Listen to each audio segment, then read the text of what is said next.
योगी सरकार को बड़ा झटका लगा है। राहुल गांधी को फंसाने के लिए 3 साल पुराने सावरकर मामले को उठाया गया है, लेकिन सुप्रीम कोर्ट ने केस आगे बढ़ाने से मना कर दिया है। शुक्रवार 25 जुलाई 2025 को सुप्रीम कोर्ट ने राहुल गांधी के खिलाफ उत्तर प्रदेश में दर्ज आपराधिक मामलों पर रोक लगा दी है। सवाल उठता है कि क्या बीजेपी बार बार राहुल को निशाना बना रही है, क्योंकि उनका जनाधार बढ़ रहा है। यह विवाद तब शुरू हुआ जब राहुल गांधी ने हिंदू विचारक विनायक दामोदर सावरकर पर टिप्पणी की, जो बीजेपी के लिए संवेदनशील मुद्दा बन गया।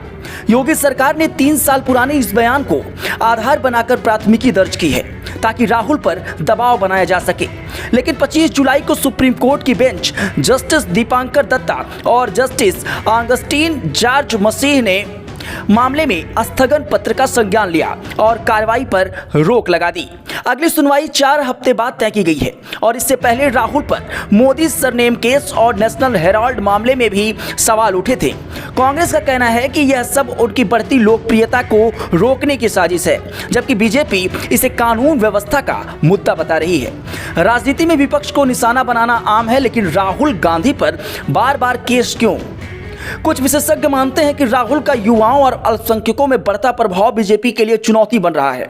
उनकी रैलियों में भीड़ और बेबाक बयान उन्हें जनता के करीब ला रहे हैं, जो सत्ताधारी पार्टी को परेशान कर रहा है। मोदी सरनेम और राष्ट्रीय हेराल्ड जैसे मुद्दों के बाद सावरकर मामला भी इन्हीं कोशिशों का हिस्सा लगता है। दूसरी ओर बीजेपी का तर्क है कि राहुल के बयान देश की भावनाओं को ठेस पहुंचाते हैं और इसलिए कार्रवाई जरूरी है। लेकिन सुप्रीम कोर्ट का फैसला बीजेपी की रणनीति पर एक गहरा सवाल उठाता है। क्या यह महज एक राजनीतिक रंजिश है? कोर्ट का रोक लगाना राहुल के पक्ष में गया, लेकिन बीजेपी इसे चुनौती के रूप में ले सकती है। सुप्रीम कोर्ट का फैसला योगी सरकार के लिए झटका है और अब बीजेपी की अगली चाल क्या होगी ये देखना होगा। राहुल के समर्थक इसे उनकी जीत मान रहे हैं, जबकि आलोचक कहते हैं कि यह मामला अभी खत्म नहीं हुआ है। क्या बीजेपी नए मुद्दों पर फोकस करेगी या फिर कोर्ट के फैसले को चुनौती देगी? जनता भी इस पर नजर रखी हुई है, क्योंकि राहुल का बढ़ता जनाधार बीजेपी के लिए सिरदर्द बन चुका है। क्या योगी सरकार सचमुच राहुल से डर रही है या सियासी खेल का हिस्सा है? 4 हफ्ते बाद अगली सुनवाई है और इस कहानी को और भी वो सुनवाई रोचक बना सकती है। कोर्ट का फैसला इस विवाद को नई दिशा दे सकता है। राहुल गांधी के समर्थकों का मानना है कि यह उनकी जीत है और अब वे और मजबूती से अपनी बात रखेंगे।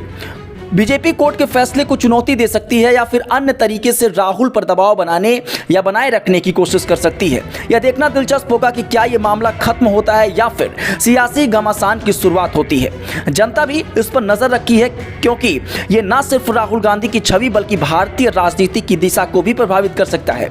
क्या कोर्ट का फैसला बीजेपी की रणनीति में बदलाव लाएगा या वे नए मुद्दों पर फोकस करेंगे? ये सवाल अनुत्तरित है।